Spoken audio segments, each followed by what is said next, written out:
Bom dia, galera. Então hoje, quarta-feira, dia que o Geografia em Foco pega o tema da semana e associa ao nosso cotidiano, né? O que está acontecendo aí no mundo, seja Brasil ou Brasil no mundo também, né? Hoje, então, iremos falar da globalização e a questão do indivíduo, do ser, né? Os impactos ali, mais especificamente, essa questão da ansiedade, né? Do estresse. Lembrando que o ser aqui abordado é o ser social, o ser é único, temos modalidades de ser, né? O ser inorgânico, o ser orgânico e o ser social. Nós, o social, dependemos do ser inorgânico, do mineral, da proteína, assim como temos algumas legalidades do ser orgânico, né? O ser animal, temos lá a impulsão, a reprodução, o instinto, a circulação, tudo faz parte também do ser orgânico, mas a gente não se reduz a isso, né? Nós somos além. Nós temos características mais de sociabilidade, nós somos mais sociais. Por exemplo, a pulsão sexual, né? No animal, ele vai lá e reproduz. A gente não, a gente escolhe, tem a questão da estética, ou seja, mediatizações no meio disso, né? Por exemplo, a linguagem é uma forma disso. Nós temos a linguagem, isso se aprende, vai ganhando conteúdo, característica. Então, quanto mais mediatizada a nossa vida, né, mais humanos, mais sociais nós somos e mais longe da espontaneidade do animal, por exemplo, pois mais a gente vai aprendendo e pensando, racionalizando todas essas questões. Então, esse ser social, que é o que nós iremos abordar aqui, dentro do contexto da globalização, desse momento atual do capitalismo, né, da aceleração do fluxo internacional, do aumento da circulação de coisas, da tecnologia acelerando o nosso cotidiano, né? E a gente pode lembrar um pouco atrás, né, a questão, por exemplo, de quando o homem vivia no campo e vai para a cidade, modifica completamente a sua vida, fica tudo mais acelerado. Por quê? A vida no campo é pautada no tempo da natureza, né, no tempo ali do sol, o nascer, o pôr do sol, das estações do ano. Agora na cidade, com as empresas, a aceleração do cotidiano urbano, né, ali a aceleração da vida acaba modificando o tempo, né, passa a ser um tempo imposto dentro do tempo da natureza. Se ele é imposto, eu consigo acelerar. Se eu acelero ele, eu consigo aumentar então a minha produção. Então, tempo, produtividade, e quanto maior a minha produtividade, mais eu ganho. Então, eu quero acelerar ainda mais essa questão de tempo. Isso vai contribuindo para o quê? Para uma ansiedade, né? Uma sociedade cada vez mais ansiosa, que quer acelerar as suas coisas, porque acelerar é ser produtivo.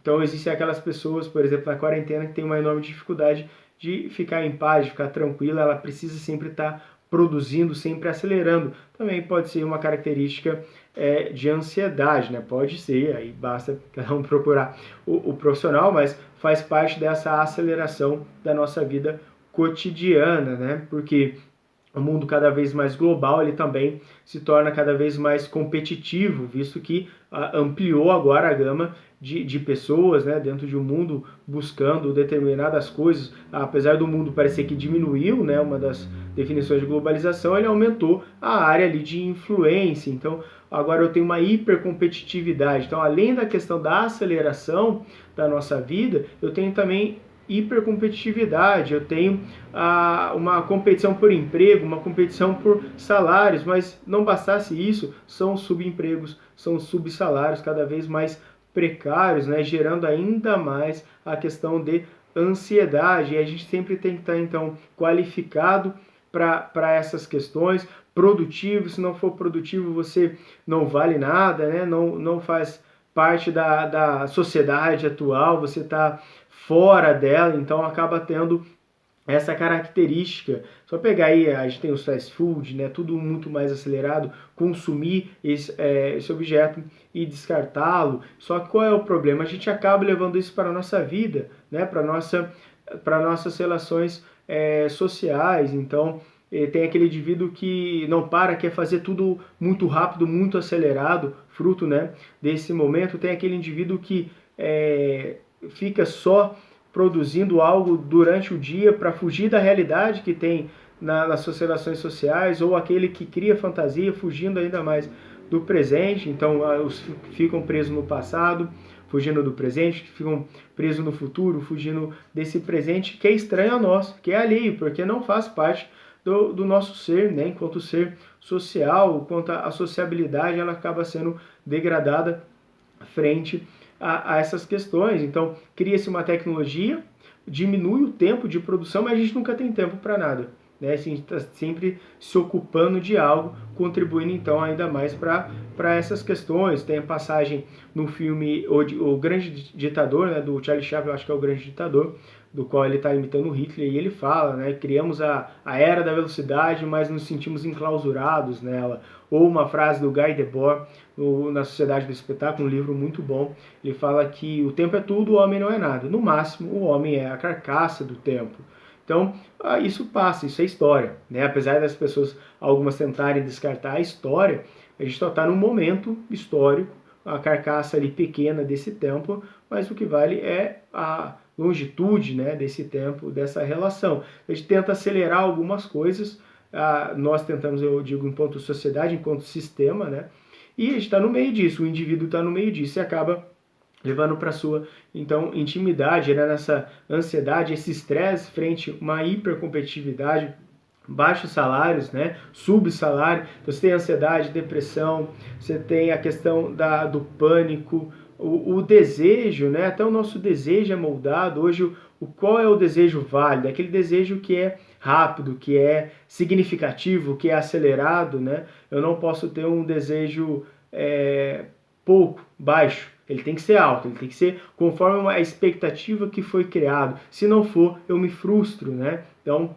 isso tudo faz parte do modo de mundo que a gente vive, né? Dessa questão cada vez mais globalizada. Então, eu tenho essa aceleração. Outro exemplo da nossa intimidade, né? Do qual a gente leva a questão sexual, porque a gente vive num mundo cada vez mais competitivo, que necessita de um desempenho, de um alto desempenho, e aí leva para a intimidade, você tem relações sexuais frustradas, você tem homens e mulheres não dando conta dessa relação, ou tendo baixo desejo, baixo libido, ou quando tem muito libido, tem que ser dentro desse desempenho alto, senão não é válido, né? Então não tem nenhuma normalização, nenhuma humanização dessas relações, ou é algo robótico, né, ou não tem, né, ou é baixo, ou é ausente. Então é sempre ali na questão do excesso ou da falta do mundo que a gente vive, ou ele é muito rápido, ou nos falta essa conectividade. Então, fruto aí das nossas relações, dessas questões, né, do mundo do trabalho, do mundo global,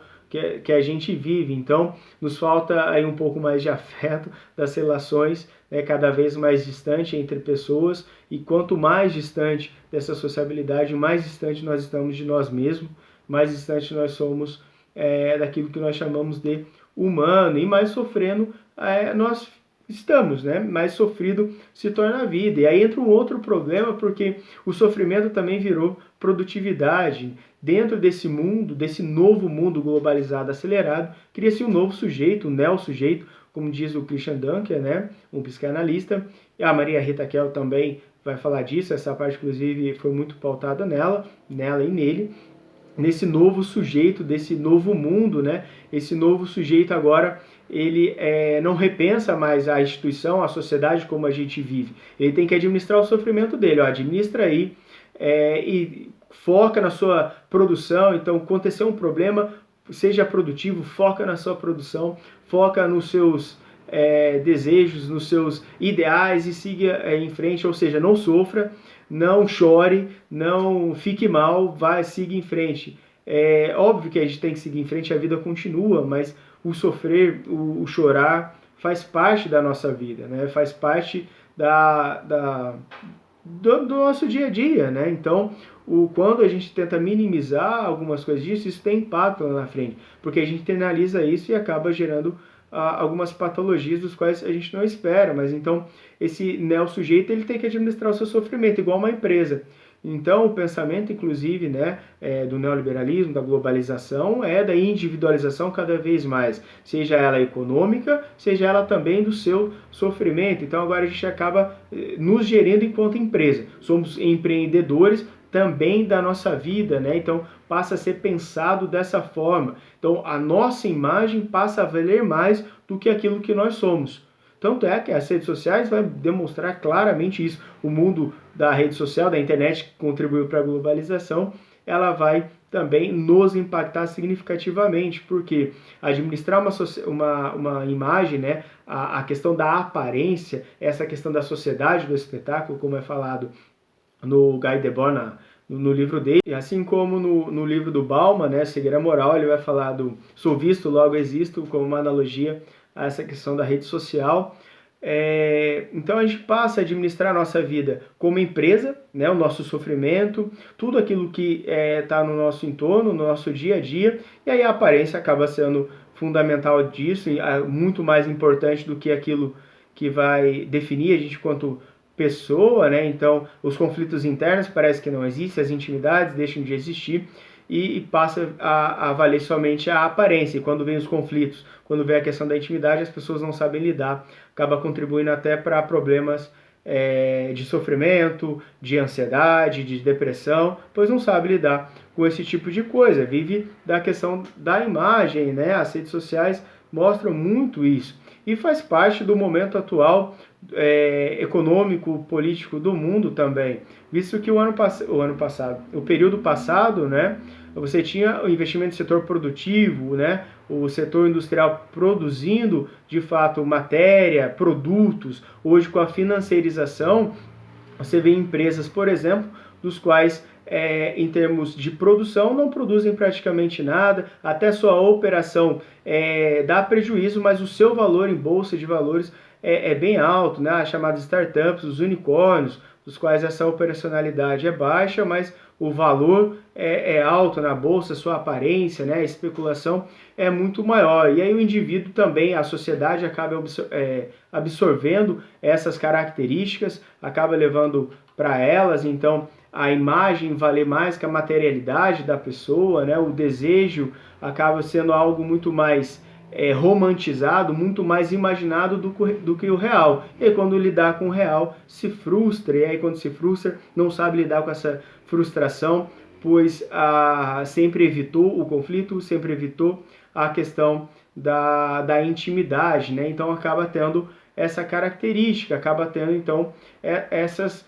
questões, o futuro mais indeterminado em relação a isso. Então a ansiedade por uma demanda, né? Cria-se através dessa imagem uma demanda, porque eu tenho uma imagem, né? Essa imagem agora ela me representa, e aí eu crio uma demanda, uma expectativa no outro, que o outro vai corresponder com essa imagem. Então também quando não corresponde acaba frustrando. E aí a gente encerra essa parte aqui, espero que vocês tenham gostado, tenham entendido também.